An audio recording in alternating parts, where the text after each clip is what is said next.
Oh, I didn't even pull up all my notes. That's a beautiful way to start. Hey guys, I'm not prepared. But I never am. I have no idea what we're talking about. Those are the best conversations.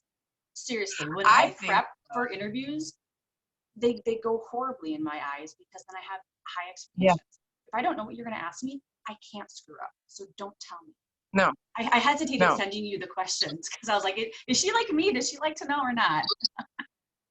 I know, it's like, you know what?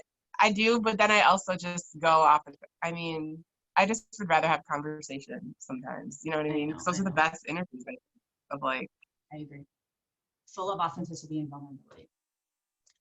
There's a good intro. Yeah. Yeah. All right. Hey guys. Thank you so much for joining Manifesting Love and Light. I am your host, Rachel Jensen of Acupuncture. And today we have on Laura. Laura is, she owns Luna Massage and Wellness. Say hi. Hello. Hi, everyone. And first and foremost, like I have everybody on these interviews because I love their energy, and I think you guys will too. I think we'll have something really awesome to share with you all, and then I learned from it too, so it's win-win. So we'll do like the same stuff that we've done in the past few. So we'll talk about COVID-19 and just chat, you know, how does it look like for you in your world? What's going on over there? And then I'll ask Laura the 3 questions that I ask everybody. And then she's going to offer us a singing bowl session. And that's one of the main reasons that I thought of her is, so Laura is a massage therapist out of Minneapolis, Minnesota, and she's just picked up this singing bowl. What is it called? Hobby?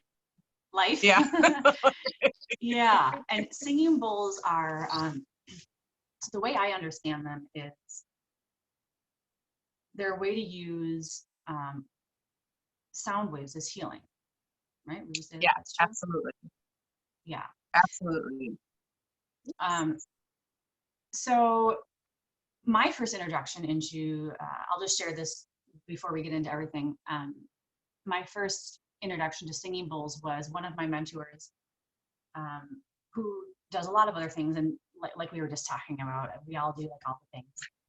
And I was in a session once, and I was on the table and she was doing her thing, I was doing my thing, and then she starts singing on bowls. And like I had, you know, when you look back and like your process of like waking up and or just learning in general, like becoming a mindful adult, and you realize like the first time somebody said something to you, and you're like, I don't know what the hell that is, I don't want to listen. And then somebody mentions it a second time, like maybe you're like, why does that keep coming up? What is this? And then it's like actually happening to you, and you're like, oh, that's what that is. So that's happened a million times over. With singing bowls has been one of them. So she used it once. She was digging away, and I knew she did this stuff, but I had no idea why. And after maybe like the 4th or 5th session, I asked her at the end, like, what are these things you're playing? She has them like laid out on like this shelf, and I don't even remember what she said. And I still was at the point where I was like, okay, I don't know what these are. And then I started really realizing like, what? Like whatever, they're singing bowls. I don't know what that means. Yeah. And then my eyes were open, right? Like I had some knowledge as to kind of what they were. And then it started coming online for me, the realization of I love singing. Why do I love singing? How does it make me feel? And then the realization that it's sound, and so are singing bowls and any musical instrument, right? And so that was my first like aha, like, oh, I like singing, you know, partially because of 100% because of the way it makes me feel. And recognizing that, you know, in movies and TV shows, like soundtracks, those people know psychology. They may not know that they know psychology, but they do. You know, that they make noises to make you scared, not to make you, but to invite fear into, or, you know, like a laugh track is meant to, so we're like, oh, we're supposed to laugh here? Okay, ha ha ha ha. Yeah, right? This is supposed to be funny. Like, okay, this is cute to like be funny. Yeah, exactly. Yeah. So that just kind of, for me, that laid the groundwork of, I think the same thing is going on with singing. Am I on the right track? Yeah. Yeah. Yes, absolutely. Awesome. Oops. Yeah, I have a feeling that we're breaking up. Is that better? Did that do anything? Yeah, that's a little bit better. Okay. I think so. Darn the fucking headphones. I may be saying what a lot more now because it's hard for me to hear you, but okay. Am I on the right track? Don't do that. That's not funny. But no, I think you're definitely on the right track with that. It is psychology of you know, vibrations at the very basic of it have the ability to actually shape shift our cellular structure, and how, you know, and repairing, you know, trauma has the ability to change our DNA genetics, but also vibrational healing has a way of also repairing that as well. So it just sends off, you know, good feeling hormones. And who doesn't really like music? If someone tells me they don't like music, I'm like, I don't know. I don't know about you. Like, okay, no, that's each teach their own. But yeah, the bowls are an awesome way to kind of, like you were saying, awaken each process. Honestly, it's music is my first love before I started doing healing. So this is my calling of like, how can I do music? You know, being like an audio engineer, and now I'm a massage therapist. Like, what? I don't understand. And now there's this way of how to blend it together. And it's like, I love the music, but now there's also this healing property with it, which just makes so much more sense to me. And it, yeah, but it's a new journey for me, but I'm really happy that I found it. Yeah, I've often thought about getting some singing bowls, but I don't have a framework or like a reference as like what I would do with them until I saw your Instagram TV yesterday, because I didn't know anybody did with them except my mentor, and that never resonated with me what she does. Okay. Like as a practitioner, if I were to do them, like, because I don't understand what she's doing. We haven't, like, we talk about other things. I pay her to talk about other things, not singing.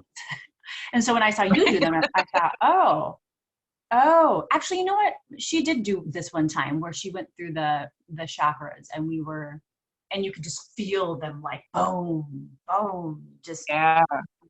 yeah. Oh, I love that. So now that gives me a little idea. Okay. No, it's great. I was going to introduce you and like talk about your bio, and I totally didn't. Well, you know.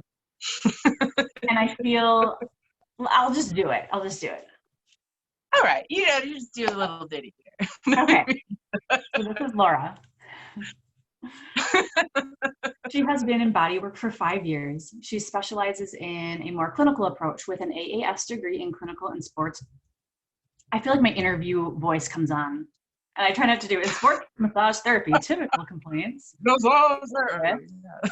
are low back pain with accompanied leg, hip, and glute pain. Ooh, we could even talk about chakras there. Yeah. Yes.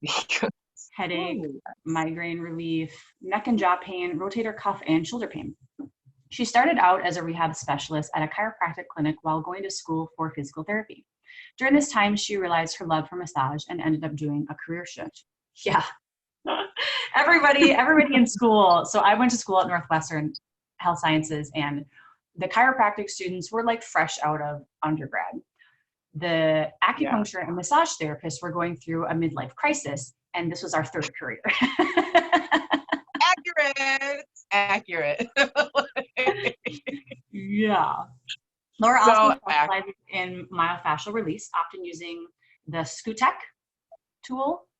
Scout Tech. So it's similar to a Graston's, but it's actually really cool. The Scout Tech is originated from a chiropractor here in St. Paul.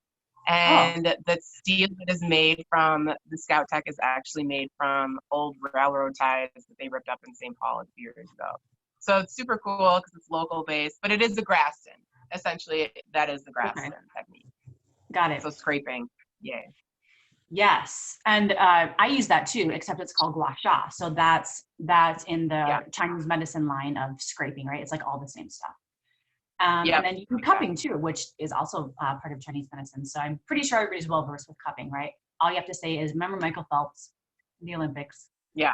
Had all those. That's literally Yeah. everyone's like, oh, Oh, that okay. swimmer. I'm like, Yeah. yeah, yes. Yeah. Yeah. Okay, so I feel like I did that due diligence. Anything else that you want to add to share with the audience who you are and what your work is on this planet in this lifetime?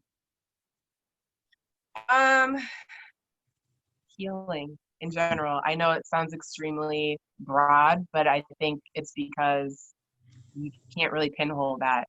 It started off, and I think we were talking about this earlier, like you started off with massage or acupuncture, just one kind of, basic building block for healing in general. But then once you get into it, then the energy work part starts to come with that. And then it's like, well, how do I introduce energy? There's so many different ways for energy. You can do sound bowl meditation, you can do Reiki, you can do all of them really. And so that is kind of what I'm working on right now. The massage aspect is fantastic, but you can't ignore the energy part that comes with that. And so I feel really called to tune into that part of the work that I do. So I'm really getting more into Reiki training and energy healing in general. And I think sound bowls is a really cool way to incorporate, maybe if people just don't really want to talk through things and just want to sit and be still and have vibrational healing that way. I think that can be really helpful, especially for those who are just exhausted, honestly, which I see a lot of those people. Like, I don't know, or I just want to lay down and zen out for a few hours. And that's okay. That's what we're here for. So that's sort of what I am trying to, what I am doing right now. So I'm really loving it. It's doing great. Yeah. And I've reconnected with you. I still think it's crazy that we knew each other when we were in school and working at the same Yes. kind of place. Like Thank you for bringing that up. I forgot about that. I forgot about it till you read my bio, and I was like, oh my God, we worked at the same chiro clinic. It's crazy. Yeah. We did. Yeah, that's actually that's fun to know. And I always think it's fun for viewers to know how we met and like what our connection is. And that's how Laura and I connected. Was we both worked for Health Source. It's a chiropractic franchise all around the U.S. I don't think the world, but and this was when we were both in school, right? Like I know I was in acupuncture school, and then where were you? I was still in school for physical therapy at that point. Oh, that's right. And I think it was right around that time though when I started to make the switch of like, yeah, massage is where I need to be right now. So yeah, and like it was just weird how the universe brings people back together again of like, okay, meet these people, and then like 5 years later we're going to actually reintroduce you because it's going to be something. Yeah. So we met people in this world in the health and wellness, especially chiropractic, acupuncture, massage, physical therapy, know that one of the marketing tools is going to anywhere that will take you to do chair massages, right? So you do free chair massages, and then anywhere. Yeah, especially in the beginning. Anywhere that doesn't charge you, and then you are put in front of an audience where you it's an exchange of energy, right? So you give them a massage, and then you market yourself. You talk about what you do, and that's what we were doing. So we both worked for different chiropractors in this Health Source franchise, and we were at a fair. And you just get bored after a while, and then you just start talking about like everything under the sun. And yeah, our conversation went to a million things, I'm sure. And then I'm sure. I just remember you were crunching for a test or something. You're like, I just have to do this. Was I studying? Probably. Yeah. It's like, I hear you, girl. Oh my gosh. Yeah. That time in my life was so stressful with studying and quiz after quiz. Yeah. And then I think, and then I found you on Instagram, right? Is that what happened? Like 4 years later? Yeah. Yeah.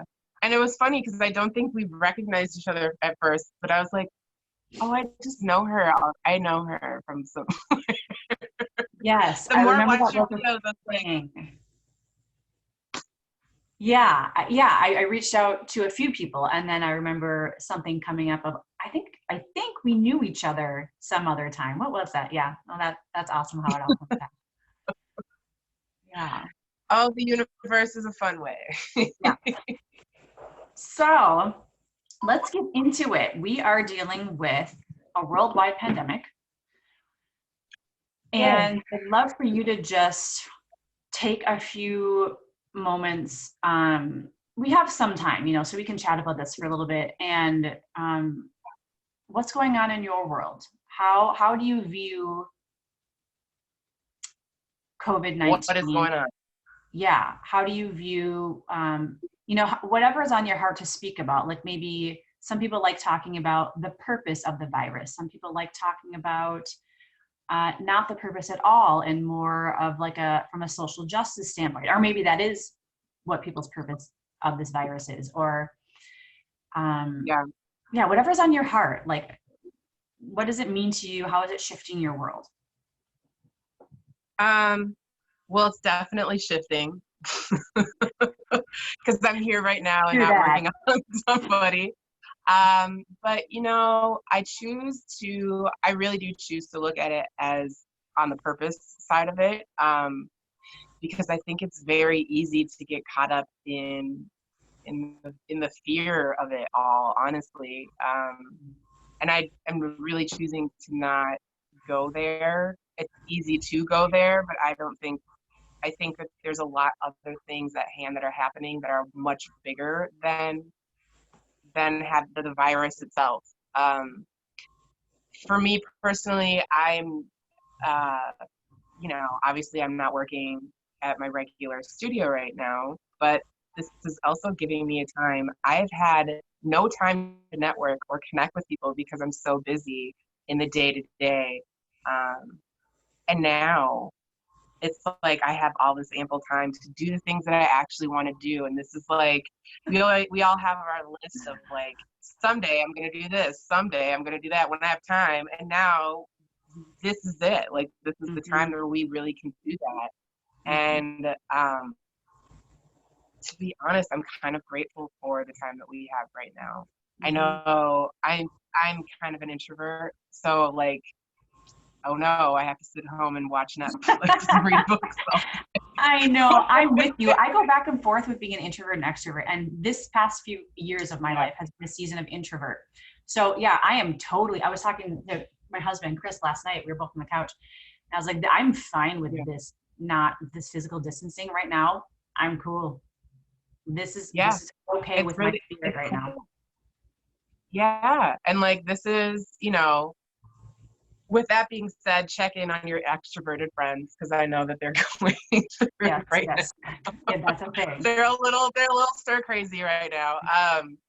And I get that way too, but I just really think that this is an awesome time for all of us to really reassess where we're going. And I've been talking to a couple people of like, you know what?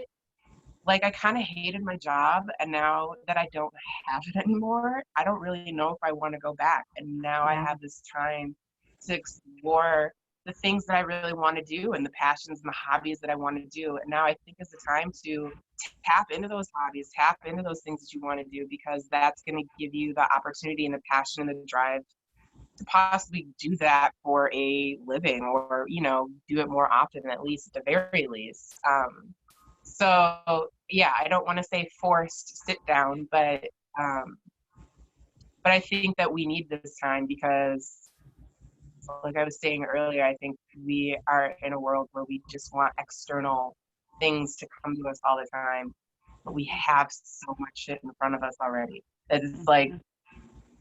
utilize the things that you've already been given, that you already have, and the ideas that you already have. So there's really not much else you can do besides that right now. So I think that, obviously people getting sick and dying is absolutely horrible for sure. Um, but I also think that but oddly enough, I think it's a time where we can all really experience the unity, because we're all going through it globally. And like, when does that really ever happen where we're all like, we can really empathize with everybody on a global level? And that's, it should be like that. So this, I think, is a time where we can really hone in on like, we can have empathy and compassion for everybody right now, and not just be in our own worlds and our own bubbles, because that's kind of where that's kind of how we've been living for the last few decades, at least a few decades. So I don't know. I just think this is I personally am really enjoying it, as odd as it seems. No, I'm not working. No, I can't open my business right now. But, just think of it as a 2-week vacation. I don't know. Yeah, really, I hear you. I hear from a lot of people, like they'll preface, I'm liking this with, maybe I shouldn't be saying this, or I don't know if this is okay, but this is actually an okay time for me, right? I'd like to just hold a lot of space around that, and know that, if the people watching this are, there's a huge spectrum. You may be wondering where your next meal is going to come from because you're not working and you don't have any money in the bank, right? Like, that's a very fearful place to be in, and hold space and understand that is going on with people. People are dying, people's families are dying, or they're in the hospital without ventilators, like all of this stuff, right? And then everything in between. Yeah. And then there's this other side of people who are completely secure and have everything in the world and nothing to worry about, right? And then everything else in between. And a common thread with what we're talking about on here is one of the pieces of medicine that we're being shown is to open our eyes up to what everybody else is experiencing, and know that nobody is right or wrong. We're just all having slightly different experiences, and then that's okay. It's okay to be totally scared, and it's okay to be somewhere in the middle. Have a little bit of money in the bank, and just take this as a 2 or 3 week, whatever that means to you. Get the laundry done, right? Yeah. Catch up on sleep. Spend time with your kids, or like teach them, because that's what you're having to do now, apparently. Or that's what we're doing now, I guess. Yeah. Or like dive into this YouTube project like I'm doing, right? Yeah. And one of the things I talked with Sydney, I had Sydney on yesterday of I can't remember the business name. She just renamed it. But we were talking about now I just lost my train of thought. What were we talking about? Viewing it as, yeah. Yeah, just viewing it as like a break thing. Yeah. Yeah, like a break, and whatever is coming to you, that's okay. And the big and is, and see if you can tap into a few other people's lives that aren't like yours. Yeah. To get some perspective on what other people are going through. Yeah. And I think that's important. I think that's what we're supposed to be. I think that's what we're really supposed to be doing at this moment is compassion, regardless of their background or whatever they're going through, how different they are from you. Like, we're leveling the playing field of like, we're all human right now. We're all going through the same thing. We can all empathize with each other. We're all freaked out, panic, but we're also kind of loving this. And it's kind of a weird spectrum. And it's just, nobody knows, which is scary, but also kind of great at the same time, because it's just uncertainty of, maybe this will be great. Maybe that it's kind of whatever you want to make it be, honestly, at this point. However you utilize your time, utilize your space. That's kind of what we're focusing on. Yeah. What else is going on in your world? I suppose I could get into the 3 questions. Yeah, well, get into the question. Let's see what you got here. Let me grab my notebook. Okay, Laura, what are your favorite activities right now? How are you spending your time? Speaking of spending our time. I should say that I'm reading books and all of that, but I'm really not. I'm binge watching a lot of Netflix at the moment right now. But I'm also doing, it's weird, like I'm also connecting with a lot of people and just talking to a lot of people, which sounds weird because we're supposed to be socially distancing. Obviously, I'm not going to like their house, but I've been talking to family members that I haven't talked to in like months, some of them years. I've been talking to friends that now we never have time to connect because we're always busy or have opposite work schedules or whatever. And now we have all the time in the world. So honestly, a lot of connecting has been going on, and I love it. It's been amazing. I don't even want to say should. Like some people are like, well, I'm working on myself. And yes, I am working on myself, I guess. But I think that this is the time, this is what I personally needed, was to just connect with my people that I don't get to see and talk to on a daily basis.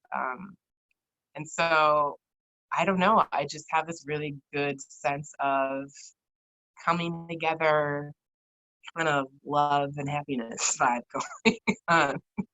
Which is weird because we're in a pandemic, but that's just kind of where I'm at right now. Ooh, you ended at a perfect spot. I'm putting myself on mute because when my heater kicks on, it's right below me and it like whooshes in my phone. On your So phone. now I I'll can't even hear. I know mine was on earlier, but it is what it is. So I can't really. Mm-hmm. So I love, let me back up to what you were saying. Oh yeah, connecting with people. That's also something that I've been doing, and most people, right? And I'm realizing like the boundaries that I've worked so hard to set. So like when I was younger,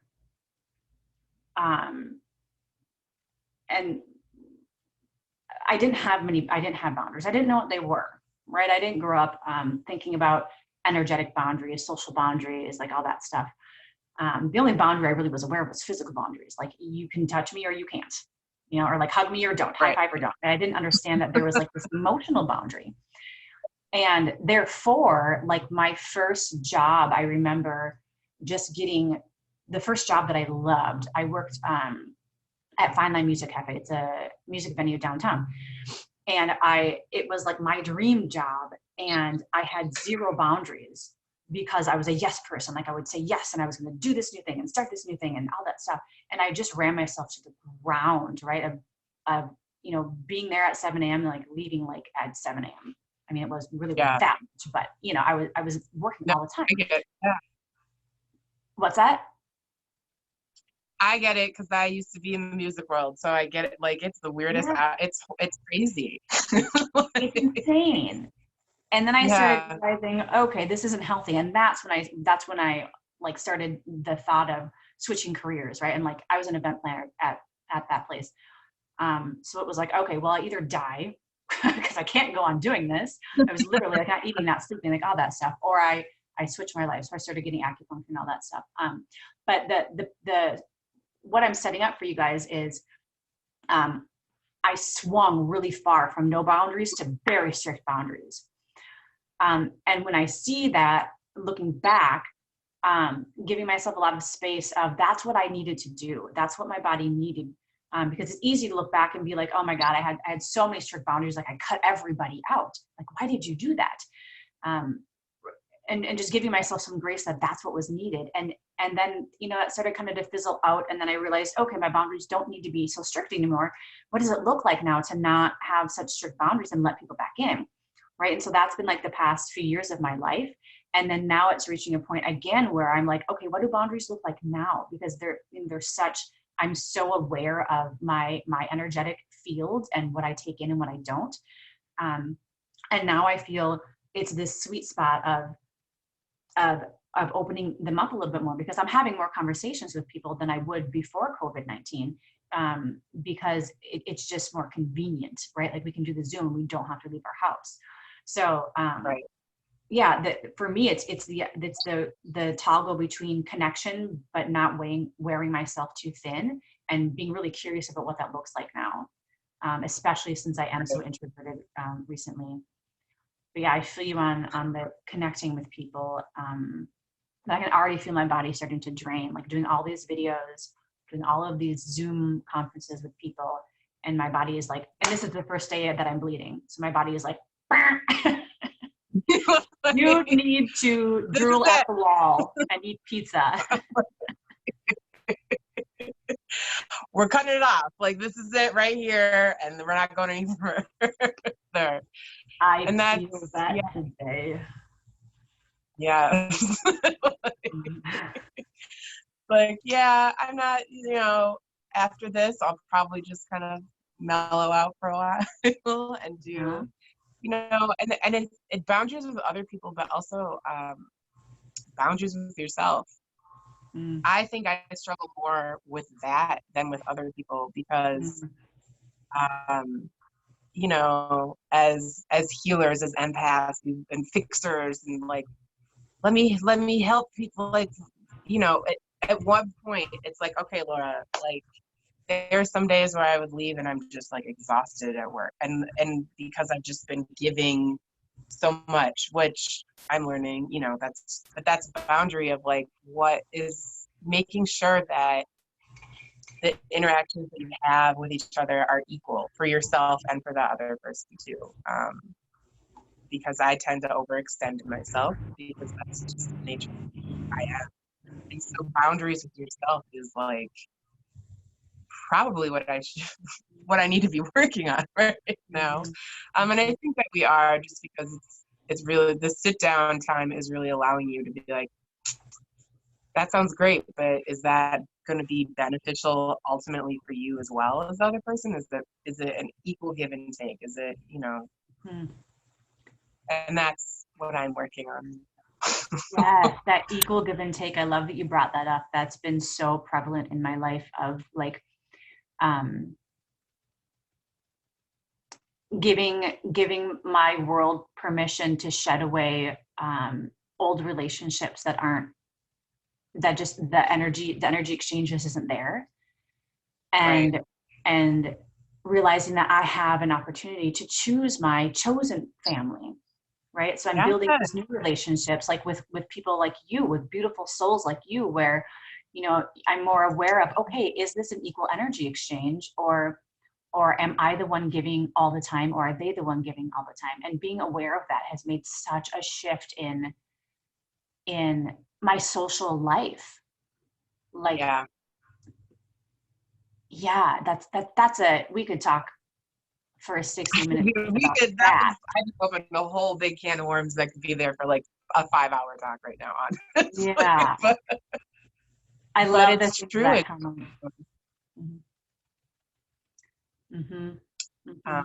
It's the working of self. I mean, yeah, I can hold boundaries for other people, but not for myself. And I think that's true with most people. We, you know, and it's the people that I work on too, they're usually, you know, caretakers for their family, or they're stressed out, and we're always taking care of everyone else, but we don't check in with ourselves the way that we really should, or we do. I don't want to say should, but just for beneficial for yourself, but not only for yourself, but those that are around you too. Like, if I'm crappy and I'm worn out and I'm tired, like, no one's going to want to be around me. I wouldn't want to be around me. Like, and it's just, you know, it has to be, the balance is okay. And if you have to take time out for yourself, no one is going to punish you for that. No one is going to ridicule you for that. No one's going to judge you for that, because I feel like people should know at the end of the day, that's going to be beneficial for not only you, but for them too. Like, I'm not going to be functioning the way I need to be functioning if I am exhausted and worn out. And having that equal exchange is precedent for a healthy relationship across the board, any kind of relationship. So, yeah, cut the whole can of worms for sure. But right before we put the lid on the can of worms, I want to say one more thing, and then I'll get to the second question. Yeah. This idea of that setting boundaries, and Brene Brown was probably the first person I put into words. Like she's the first person to put a lot of things into words for me. But it was also my therapist who brought this up to me when I was struggling and curious about boundaries in my world. Was that I was afraid to set boundaries because we're culturalized to think that when we're self-full, that's my way of saying selfish without it having a negative connotation. When we're self-full, we think that it's bad. We hear it as selfish, right? And we all have that, our own visceral reaction to the word selfish, like, oh, I shouldn't be doing that. When in fact, you know, setting boundaries with other humans is respectful, and it's healthy, just like you said, for yourself and the other person. Because if you don't have boundaries, think about the people you're resentful with. Chances are there aren't boundaries set there, and they don't have to be strict, right? But it's basically, here's what Brene Brown said, or she was quoting somebody else who said this actually. Setting a boundary is simply telling somebody what is okay and what isn't okay for yourself. And there is no right or wrong, right? You get to say, you know, like for me, it's okay for people to text me from 8 a.m. to 5 p.m. But anything after that is, I'm not going to respond, because that's the boundaries that my body needs, right? And maybe I will sometimes, and maybe I won't. I get to decide, right? So because there's this huge, with so many people, there's this huge, like, there's so many ways people can contact us now, right? Like, just fucking name the 100 ways. Like, we could spend 60 minutes talking about that. And then you get so resentful for technology and people who are contacting you, right? And so for me, a while, there was so much anger around texting. And because I didn't know how to engage. Like, if somebody texted me, I felt I had to respond right away. And I would get angry at the situation because I didn't want to, right? At 6 p.m., I'm on the couch with my husband and my dog. I don't want to. And once I switched it to, Rachel, you don't have to. It's okay. And this person has no idea if you want to respond or not, right? So it's totally okay to say, to not even have to say anything, just don't respond. It's okay. You know, and you can pick it up tomorrow when you're ready. And then the resentment started to trickle away. And it was like, I could just cry thinking about the frustration and irritability and resentment that just left itself at the door because I gave myself permission to set those boundaries. Oh, okay. Any last words on that? And the other funny thing is, like, when I send out a text, I don't necessarily expect to have a response. That's the other thing. Right. I was telling myself they expect me to respond right now. Yeah. Like, if it's that urgent, I'm going to call you or something. You know what I'm saying? Like, it's just, but I think we set up these, like, weird scenarios in our head that are not even realistic half of the time. Like, where is this coming from? What is the urgency that I'm giving myself? Like, this is not necessary right now. Like, just need to take a beat. Yeah. I love that you brought that point in. Absolutely. That's where, like, I think those are like stealth expectations, another Brene Brown thing. Like, I thought people's expectations were that I respond right away, right? And then that would just angst me up even more. When, to your point, you know, you're like acting as the person on the other end saying, girl, I'm just sending you a text message. You don't have to respond right now. Right. And I feel like most of the time it is like that, but we have this thing of like, oh God, what do I say? Like, what if, like, just, no one's dying. The world is fine. Like, we'll be there tomorrow morning. Okay. It's fine. Like, it doesn't have to be something urgent right now.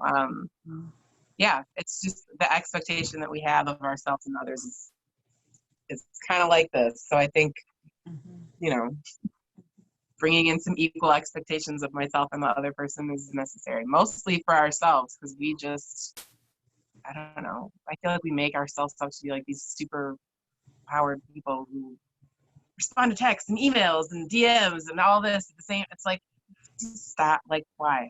Like, it'll be there tomorrow. It'll be there tomorrow. It's not crazy. So right. Yeah. Thanks for riffing on that with me. Yeah.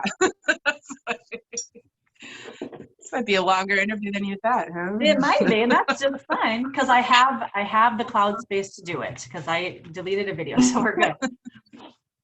Okay. Number 2, what are your favorite resources right now? So yeah, it's specific to COVID-19, right? So who are you following? Like, where are you getting your information from? Or like, who are you following to chill the fuck out, right? To not be inundated with the facts and maybe the not facts in the news. Like, who is prevalent in your life right now? Yeah, as far as, yeah, Netflix and all that stuff. Right, as far as Netflix and all that stuff. I mean, I feel like you know, we all stream and Netflix and all that is really just like a numbing agency of like escaping the reality for a little bit, and that is fine too. As far as, you know, I'm not big on. I don't watch the news, to be totally honest. Like, I really don't, just because for me it gives me more angst than it does information. And so I do follow, like, we're in Minnesota right now, so I do follow like Minnesota governor, just so I can make sure that like the facts that I'm getting are accurate and they're not like someone spewing out fears of their own projections And you like say that. you follow him. Do they have an Instagram account? They do. They have it's just Instagram. It's just called Minnesota Governor. Oh. And so they have really great flyers that are just like, we're doing a 2-week stay-at-home thing. This is what you can do. This is what you can't do. This is what's open. This is what's not open. And it's condensed. Simple. Yeah. Yes, it's super simple. So, because I feel like there's so much confusion of like what's staying open, what's not staying open, what's essential, what's not essential, and like what's fucking essential and not essential is just like, being an acupuncturist. Like, it's so fuzzy. Yeah, I hear you. Yeah, no, it's super fuzzy. So I really like, so I follow Minnesota Governor on Instagram, and it's super, like, I don't like long drawn out things. So like I just like quick facts. This is what you do. This is what you're not doing. Like, and it's super simple. So I've been following that as far as factual things and COVID and all of that. But as far as what I follow on a regular basis, honestly, most of the people that I follow on my Luna page are all kind of like us. Like, we're just trying to navigate through what we're doing and how to embrace this right now. So I follow, oh my gosh, I follow a lot of people, but they're all on the wellness industry world, some of which you know as well too. Like our dear friend Tasty, she's great. Yes. So yeah. So honestly, I think it's important to follow anybody who is trying to bring peace at this time and not trying to stir up fear and chaos and worry all the time, because some people in my life really like to do that. And I'm trying to just like, you know, and people are like, oh my gosh, how are you doing like that? I'm like, I'm cool. I'm literally being forced to sit down and literally do nothing but enjoy myself for 2 weeks. If that's the way I want to view it right now. I don't want to view it as like careful. It gets to be too much sometimes. So honestly, the people that I follow, the resources that I follow, are just making sure that I keep my head level. Follow wellness practitioners right now. That's the biggest thing I can say, because those are the people that are going to help you get through and help you understand that like we're gonna be fine at the end of it. I mean, it's crazy right now, but we will move forward from this. So empowering things is really what my goal is. Yeah, we have, for those of you who signed up for our newsletter, you are given access to a Google Docs list of a bunch of resources. Like, that's how this whole thing started. So I'm adding in a few that you mentioned. So the Minnesota Governor, and then Sapphire Healing is our friend Tasty. That's her business. So I'll add those two in. And then literally like everybody, most people we have under the Instagram resources section is full of wellness practitioners. So super helpful. So take a look at that. And if you don't have access to that, just email me and then I'll help you subscribe. Okay, and then number 3, my most favorite question: what are you learning from this COVID-19 deal? What are the wounds right now that are being shown to you? Like, what are the triggers you're noticing? The triggers that I'm noticing are, there's nowhere, if I do have a trigger of some sort, I have a tendency to keep myself busy and distract myself from it, so I can't dive in deep to it. Yeah, that's not happening right now. So I have to really sit, like, really got to sit with the things that are triggering me. But journaling has been super helpful for me, just trying to figure out, why am I so defensive about certain things? Why am I getting triggered by this? What does this, like, what is the root of certain things that is going on right now? So that is one thing that I'm learning. Patience, obviously. Sit. There's nothing that we can do right now. And as a fixer, that is not an easy an easy thing sometimes, but we really don't have a choice but to just be patient and to have a knowing that, like, we'll be fine after all of this, and just sitting down. That's not easy for me sometimes. So I'm learning to just be patient with it. I'm learning to discover other things that I actually enjoy doing. That's actually really cool. Like, I didn't really see myself doing this 2 weeks ago, but here we are. So it gives you an opportunity, and I really do enjoy that aspect of it. Sometimes not having control can be the most can give you the most freedom of. I'm a control freak, so, like, sometimes if I don't have control, like, that is freedom for me, is to be able to control certain things, which is kind of contradictory. But now we have no control, so we just gotta sit here and take it all in, and we don't know when it's gonna end. We don't know what it's gonna be, and you can choose to either be fearful of that or just kind of accept it and take it as it is, and adapt. Duality is what we need right now. So I think, yeah, adaptation, patience, duality, those are the things that I'm rolling with right now. Yeah, I love everything that you brought up. I've sitting with yourself too. It's funny that when this whole thing started, the first thing that came to mind for me, and probably a lot of other people, is, oh my God, what the fuck am I going to do for 2 weeks if we go into lockdown? Like, what am I going to do? I guess I'm going to read a bunch of books and watch a bunch of TED Talks. And like you mentioned, right? Like, you felt like you should be watching books, that should be something that you're saying right now, but yet you're Netflixing, you're watching crap on Netflix. And that's great. Yeah. Right. So me too. I thought, okay, I'm going to get, like any vacation I take, I'm like, oh great, I'm gonna have time to work out and to do yoga and eat really healthy. Like, right? Like, I just set myself up for failure right away. And in fact, what's been going on is I've been so busy because I've had this, I've been going back and forth with, I want to do all the things. I want to do this YouTube channel. I want to put together this thing for these people. I'm going to do these offerings, right? And then realizing, whoa, some of the school energy was coming back, right? Like the being at the stress break massage. I'm like, I have to study. I have to know all the things, right? And that energy came back, and I was like, oh my God, I'm so proud of myself that I recognized it coming before I was dead to the world.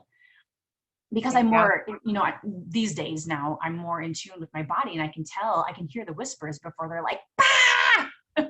In your face. Like, I'm trying to warn you.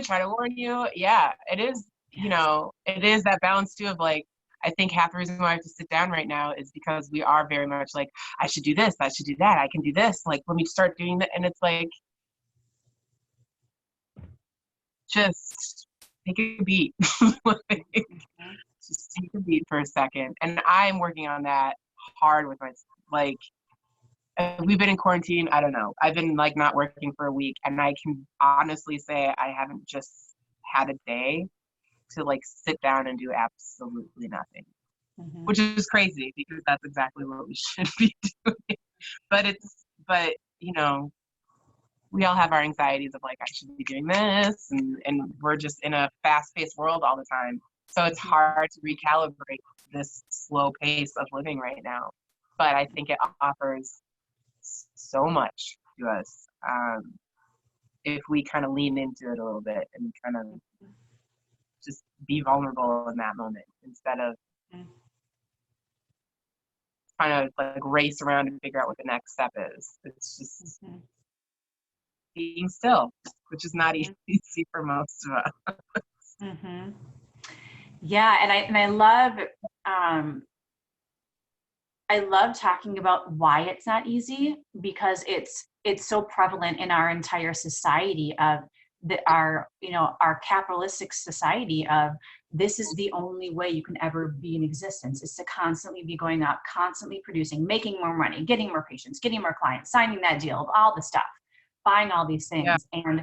And those of us who are really feeling, and I imagine it's 99% of the population, who is like, what do I got to do something, right? That's part of the medicine. That part of what we're being given a chance to look in the face right now is, why do I feel the need to constantly produce, right? And what are the feelings that come up when I stop? Can I be with myself? What does it feel like to be silent and to feel it's actually going on and inside my body? I was having a conversation with a dear friend that I've had since middle school yesterday, who again, don't do FaceTimes or Zooms with, but we've done 2 so far in the past week, of sitting with yourself in complete silence, and why we'd rather numb that away with alcohol, with caffeine, with getting busy in our kids' schedules, with Netflix, with books, and all of that stuff is okay. This isn't meant as a better or like good, bad, shouldn't, right? Like, I don't believe in those things, but I do believe in just recognizing it and naming it. That, man, sitting by myself fucking hurts. That's curious. Why? You know, I'm not suggesting that you dig deep into it right now unless you want to. But simply being curious is where so much of the awakening starts, is recognizing that, this thing is super tough for me. Why do I, the second that things slow down, I start to grab the wine, right? What is there? And just be curious, because that's the path to everything. Yes. That's the awakening right there. That is the way of like,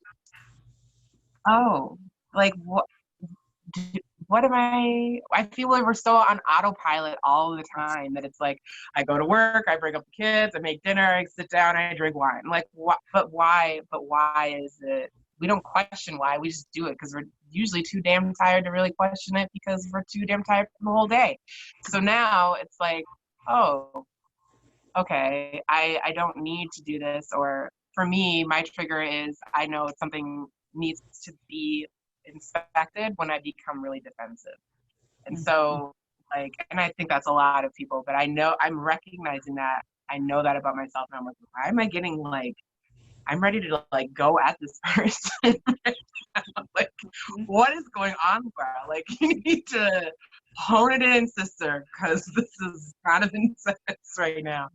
And so, recognizing that aspect, but also to touch on what you were saying of like, we don't feel successful unless we're producing constantly. And that is absolutely the society that we've been in. And I feel like we're always in competition with each other to be the most relevant. And it's like, why do we have to feel, why do we need that feeling of being relevant? Like,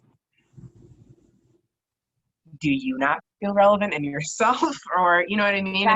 Exactly. And then it opens this whole thing of, that is the process of awakening, of being conscious of sound mind, being mindful of not going through the motions, but really like, we have time to sit down and think about things now and contemplate our reactions, especially to certain things, and what's triggering us and what isn't, because And it's funny, once you recognize it, you have the self-dialogue of like, what is happening, and why am I being like, all right, you just need to calm down here, take a beat, like, we'll be okay. But yeah, I think that's what we're all forced to do right now, which I don't want to say forced, because I think it's actually a great thing, but for those who haven't had the time or even thought about it, this is, you don't really have any other choice but to kind of do that. So not a bad thing. Yeah. Yeah, and if you're wondering, okay, yes, I've recognized myself in a few things that you're saying. How do I start, right? And that I would suggest you start simply by, taking inventory of what's going on. Whether that be through journaling or just noticing, ooh, I'm getting angry. Like, that's my big trigger too. Irritability. I was the girl in high school that like, I was just known to have like a resting bitch face, and to be like, everybody always thought I was angry. And it wasn't, I mean, yes, there was a lot of anger, but it was just, that was my autopilot way of telling you stay away from me, because I wasn't ready to be vulnerable. Right. Yeah. And so I know this very well. And I'm so curious about like mirrors and shadow work and all that stuff. So just noticing is like step number one, right? Like of getting rid of any habit or pattern, and then find somebody who can hold space for you, whether that be, a therapist, or, us in the wellness industry and in the helping industry. Many of us have a passion for this stuff because it is us. It's how we get through this, right? So like my specialties are anxiety, depression, stress, PTSD, things like that. And, I'm an acupuncturist. So, look for people that you resonate with, or other people you see modeling the behaviors that you're drawn towards, right? And just start following them on Instagram. People who seem to have,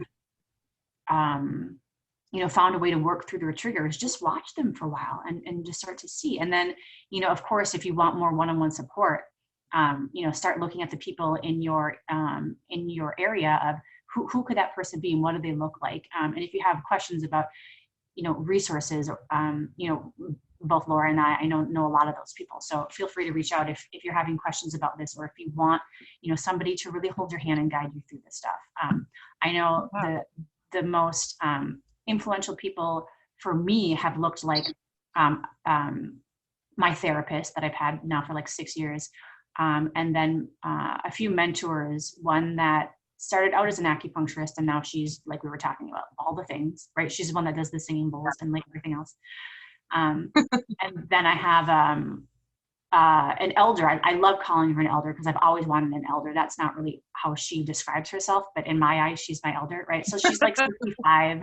And she's really like, I don't even know what her business title is, but probably just like a life coach, right? And she's very, I can't remember her like religion, and it's not really even a religion, but it's very like animistic, right? It's like being one with the world and nature, and really, being respectful of that stuff.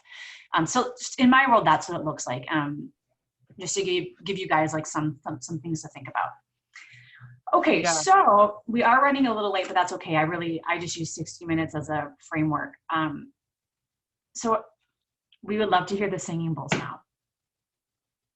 So what I'm going to do is I'll mute myself, and then you're saying, time doesn't exist over here in my land, so you take as much time as you feel, and let's go. All right. Yay. So I thought we could do a little bit of sound bowl meditation, and really just focusing on aligning our chakras. So we have 7 of them. So we will kind of be going through each of them just to make sure that we're, our energy is where we want it to be, and we want to be vibrating positively. And so we'll start with our root chakra now. Our root chakra is at the base of the spine. This is our foundation. This is the way that we can recalibrate our energy. And this is what keeps us grounded. It is our knowing of being safe. It is our knowing of being protected. It is the ability to release any fear and any guilt and shame that we hold within us.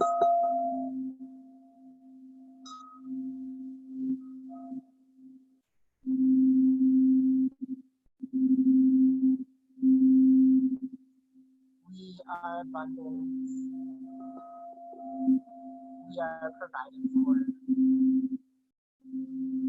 And we are safe. And we are secure in who we are.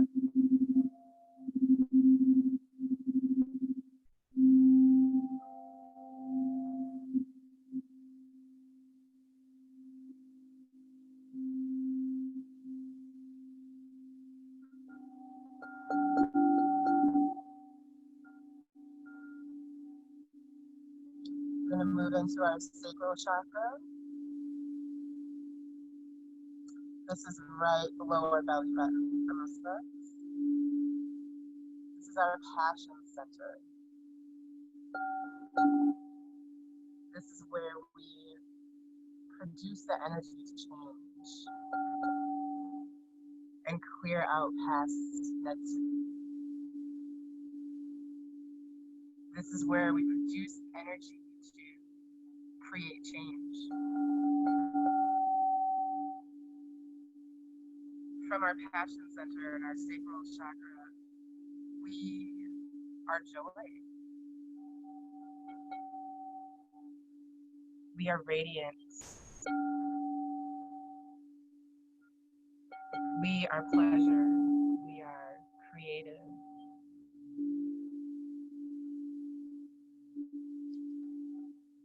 We are sexual beings, and we are our own emotions.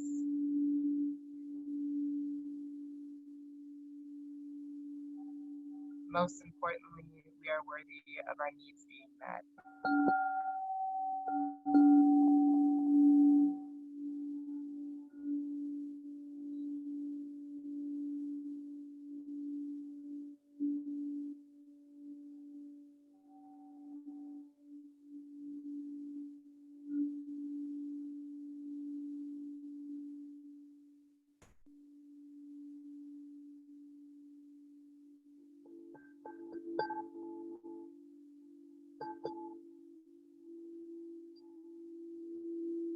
Moving up to our solar plexus. Our solar plexus is our powerhouse, where we activate our purpose and we can align with our highest self. This is our imagination, where we innovate ideas. This is where our confidence is set.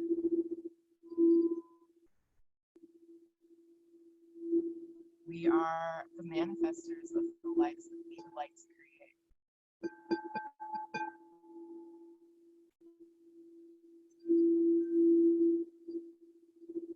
Knowing that we have power to create any life that we would like. And being confident in that without comparing ourselves to others.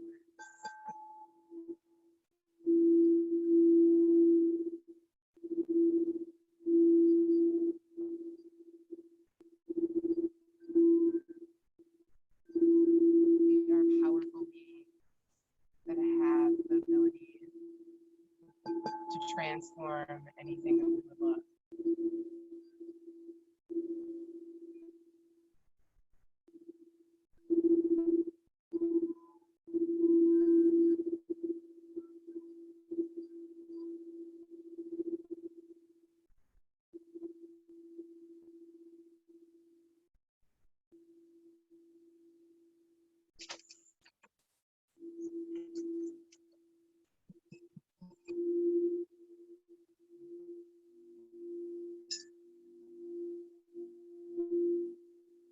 up to our heart chakra. This is what is really needed at this time. This is our compassion for ourselves and for others lives here right now. It is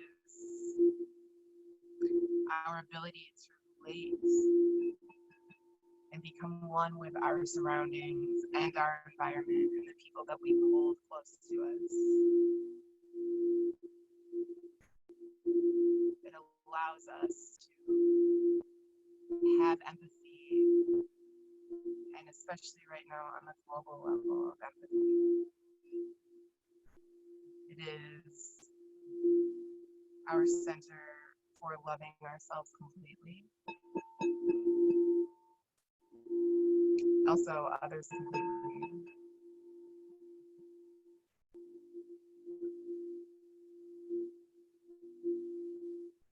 And to accept each other and yourselves just as you are. Again, not comparing ourselves to other people and not making judgments of ourselves because we're not similar to those around us. Knowing that we each have our own purpose and our own path. And knowing that your gifts are unique and truly divine.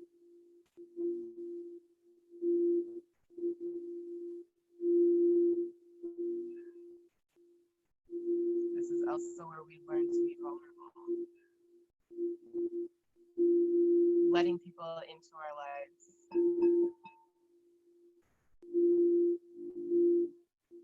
And sharing just as we are.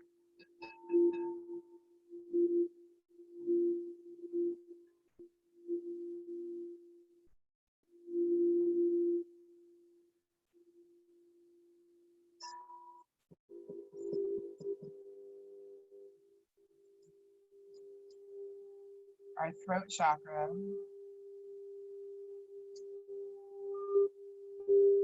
is our vessel of self-expression.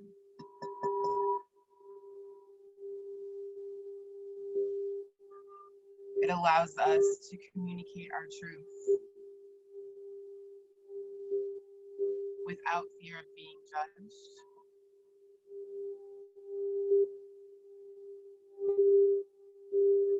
It allows us to express ourselves authentically.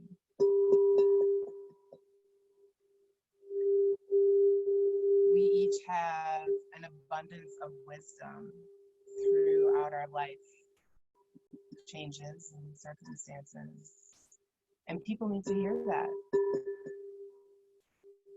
The things that you may think are insignificant could help others tremendously. Recognizing your gift to heal others by expressing yourself authentically.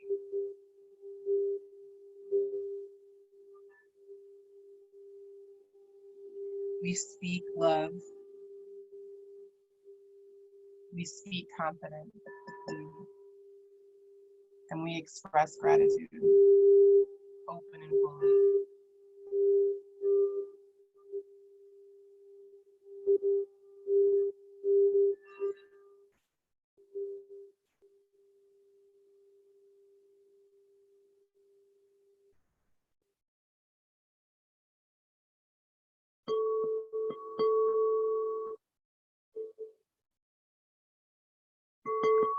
As we rise up to our third eye,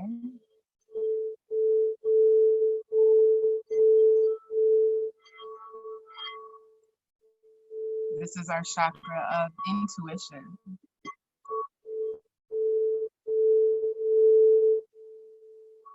This is our center of trusting ourselves.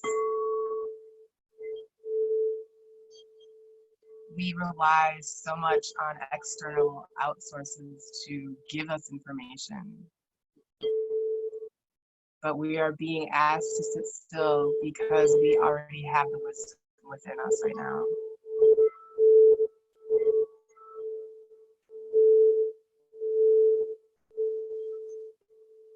is time to activate the knowledge that we have and to trust the knowledge we have is accurate and real.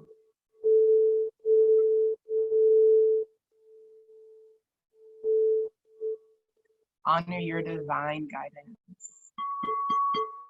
Honor the messages that your body and your spirit and higher self give to you.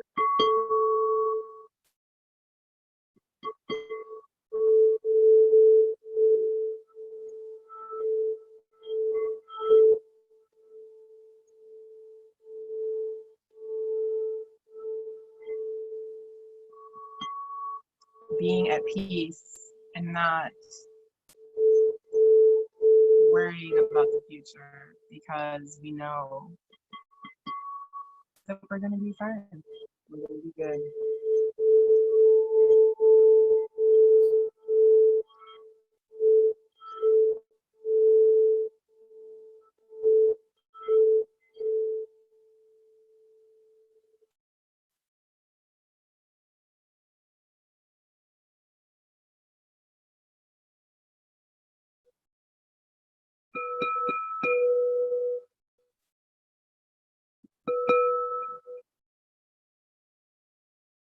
Moving on to our crown.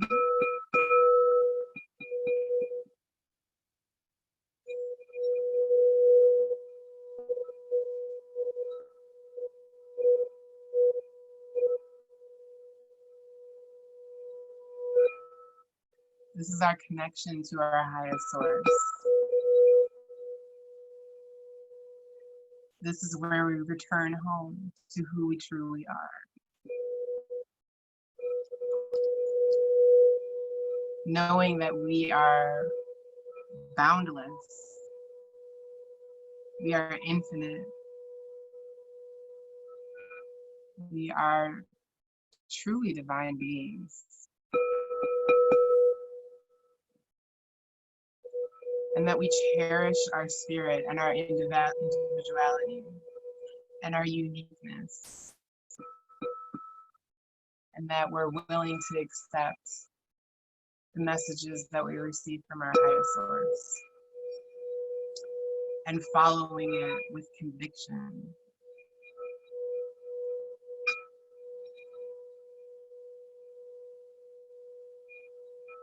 This is also where we leave fear, doubt, worry, guilt, shame at the door.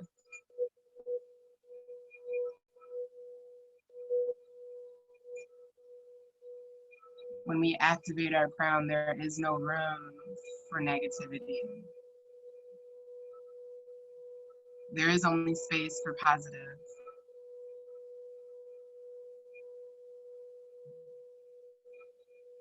Knowing that we are all cared for and protected and guided in a divine guidance is what we are.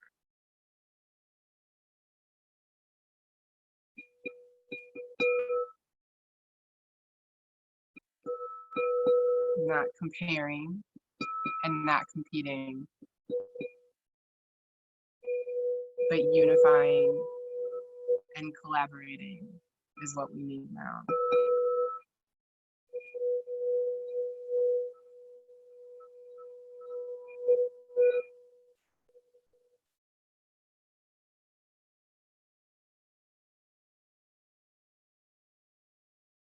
As you sit here, and we've calibrated some of the energies throughout us, knowing that we all have our true purpose and that we all are trying to get to our higher selves and making sure that we're taking care of ourselves and that we are grounded and that we trust ourselves and we trust our process and we trust our journey and giving us space to feel our emotions, whether it be bad or whether it be joy, and knowing that we have a heart of compassion,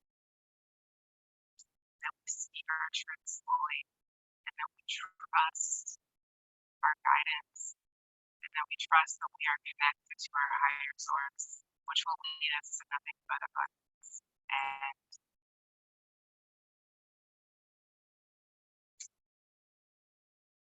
guys are resonating well with this. You have positive vibes. Thank you so much for being here with us.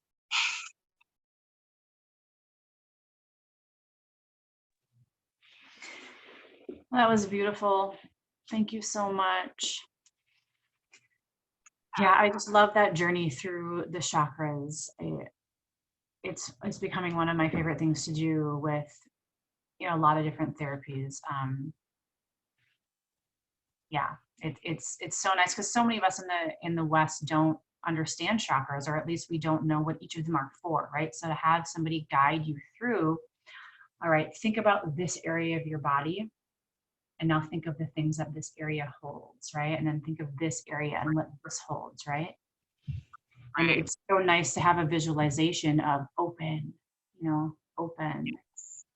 Yeah. Before I got into chakras, I used to get laryngitis all the time. And then I really had to dive deep into throat chakra work. And since I have been doing that, it hasn't been a problem. And so a lot of it is, you know, yes, there's Western medicine, but there's also, you have to tap into the other components, the energetic components of our energy. We're made of energy. Like, how you have to acknowledge that, and you have to accept and appreciate that and nurture it, because it's so complete. But if we ignore it completely, then we're really missing an aspect of what makes us us, honestly. So I always love introducing chakra work to people, because it makes, and every time I work on people, I'm like, I tell them what's kind of going on or what I'm feeling, they're like, oh my God, yes, like that is what I'm dealing with in my life right now. Like, it's, you know, it's something worth tapping into and acknowledging and understanding, because I think if you do that, you have a deeper understanding of yourself. We're supposed to be, what we're here for, why are we all here? Like, that's, you know, it's major part. Yeah, chakra work was my first introduction in realizing that was my awakening to the thread between the physical and the spiritual body. I started working with somebody, not around back pain or hip pain, but it was the same time that my back and my hip just were blowing up, right? And there wasn't an obvious reason. I wasn't injured or anything. And we were just working on, you know, we were just talking, honestly, a lot of talking and a few needles and things like that, some singing bowls. And then I noticed that my back pain and my hip pain started to go away till one day it wasn't there anymore. And I was sitting one day in her office and I'm like, are we working on my back at all with what we're doing? And she's like, grasshopper. And I was like, no shit. Yes. And then my life went, what? Even after school, right? Like this all even happened after school. Even with my formal education of fucking energy, I was still like, I don't know. And yeah, so that started going away. Funnily enough, it started to come back during COVID. So I'm getting a little lesson there. And then you mentioned throat chakra, so prevalent in especially females, that this is just blocked off. And once I started learning about that, you know, I've had, it's funny that I'm doing these interviews now, because there was no way in hell would have to freeze over before I would rather die than do this, or give a public speech, or go on live on Instagram or anything, right? I had very physical reactions. I couldn't, my throat would close. I would blush. I mean, like a fucking red cherry. And it still happens sometimes. I can't think, so I can't talk to you. Yeah. Your lips are moving and I have no idea what you're saying, right? I just like revert back here. And once I started realizing that the throat chakra and a few other things had something to do with that, I was like, oh my God, I can actually do something without taking a pill for that. What? Yeah. And then now, because this is evidence of me working on my throat chakra, I'm able to do this now. And I mean, sure, there's still some nerves, but I don't blush. my heart doesn't, you know, palpate out of my chest. So Yeah. that's the reason for this work, you guys. That's like one of the main reasons, is that's what the chakras hold. That's the life force they hold, and the Chinese meridians, right? I mean, it's all, we're all talking about the same stuff. So, you know, physical manifestations are our body's whispers. Oh They're my saying, God. hey, I could use some tending to right here. Or Yes. hey, you know, my hip pain and my, you know, the sacral chakra is so much about like who we are, right? And creativity. Like that's where creation comes from, right? That's where our sex organs are. Or if we've had, you know, violations in the past around sex, you know, people who've been abused, so we hold that all down here, We do. right? And women, as women, that I can tell you, throat and sacral is where we tend to really have some stagnation going on. We're because as a society, we're, you know, luckily we're breaking out of those barriers now, but like for a very long time, it was like women were supposed to be quiet, don't waste too much, don't have too much of an opinion, don't get too creative, don't, you know, embrace your sexuality too much because God only knows that would be horrible. Like, Mm-hmm. so, yeah, I can attest to that for sure. I can tell the difference, especially when I'm working on not all women, but it's usually mostly women that have this tight exterior and muscles are just kind of like so guarded around this. And it's interesting to see that and knowing, you know, we talk throughout sessions a lot of the time, so I know it's life, and now I can physically see it manifesting in their body, and like, and being able to connect those two is like mind opening for myself and a lot of other people that I'm working on, and that, and you know, and just giving information to about that. So yeah, I love the chakras. It helps explain so much. So yeah. It helped explain my resting bitch face growing up. I was so closed. I was so close. So close. It was, Yeah. you were not alone. I was that way in high school. To the point where people thought I wanted to like fight them and things. And I'm like, what? Like, I'm just sitting here. I'm chilling. I'm not doing anything right now. I have no thoughts about anybody, but like unconsciously or subconsciously, it really was just like this close off of like, don't get too close. I mean, like, people let you down all the time. Let's just not even go there. And like, it's yeah, it's been a journey. It's been fun. Yeah. So much awesome stuff. So we are actually not too much over. Thank you everybody for watching and listening to our conversation here. The singing bowls we were talking about this before. I knew they were a little hard to hear on Zoom because I've done some sessions with them, and I think we experienced the same technical difficulties. So what I'll do with Laura's permission is she has an IGTV same thing, right? Like she went through a session with this. So if that's okay, I'll put that link underneath this video. Yeah, so you can hear it very clear on Instagram, but for some reason Zoom's connection doesn't hear the lower vibes at all. So, but still, it was that you could hear it a little bit, and then it was just nice to have somebody. It's just a guided meditation, right? Bringing you through those chakras and learning. If this is your first time experiencing and hearing about chakras, now hopefully you have a little bit more of an understanding of what they are. And just like we were talking about before, it just takes a little drop in your ocean to open your eyes. And now the next time you get pissed off, right? Or the next time you have that back pain, you might think, what was that one blonde girl talking about, that one channel about like loving light or something like that? And then she had somebody else on who was doing these things with these bowls. And then the bowls and something about pain and love. I told my husband to go on YouTube to subscribe and like our channel. It's called Manifesting Love and Light. And he's on there. He's like, I can't find you. And I looked to see what he Googled, and it was manifesting like love and laughter. or something like that. You got the LL right, but everything, but none of the other stuff.